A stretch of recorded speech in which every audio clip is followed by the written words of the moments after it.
Hello everybody and welcome back to our latest episode of Tom Talk. My name is Tom with Crandall and Associates Insurance Agency and we're here to discuss all things insurance. Today we're going to talk about general liability and what can general liability cover, what will it not cover, and some things you might be able to add to your general liability policy.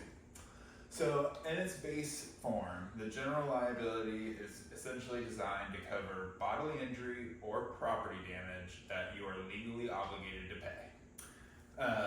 So I'm a contractor and I'm remodeling a house and my electrician miswires something and it causes a fire.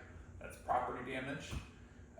Or I'm a clothes manufacturer and somebody sues me because they had an allergic reaction on their skin from the clothing. That's bodily injury.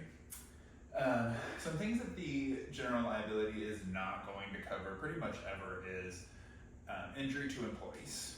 We have workers' comp for that, so typically anytime you have a policy that covers something, most of the other policies are going to exclude it because they want you to buy that policy, right?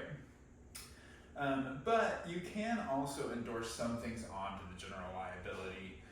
It is also carrier dependent, so some of the things I may say may not be available with your specific carrier, but you can usually endorse things on like hired and non-owned auto liability. If you don't have any owned autos in your business name, you can add coverage in there for rented vehicles on company business, as well as employees driving their vehicles on company business. And then you can also add things like employee benefits liability for the honest error or omission of forgetting to add somebody on to the employee benefit plan. There is also other endorsements out there like adding cyber coverage onto the general liability. But I will say in most instances, unless you really don't have much of a cyber exposure, go ahead and just get a standalone cyber policy. They're definitely broader in coverage and can definitely provide additional coverages for you. You can also do employment practices liability for the employee suing the employer for wrongful termination, failure to hire, failure to promote, sexual harassment, discrimination, retaliation, all those fun employee-employer relationship stuff. So that is also a coverage you may be able to buy out of the general liability as well. But here again, like with cyber, you may want to think about a standalone policy for that because you can typically get higher limits and here again, better coverage.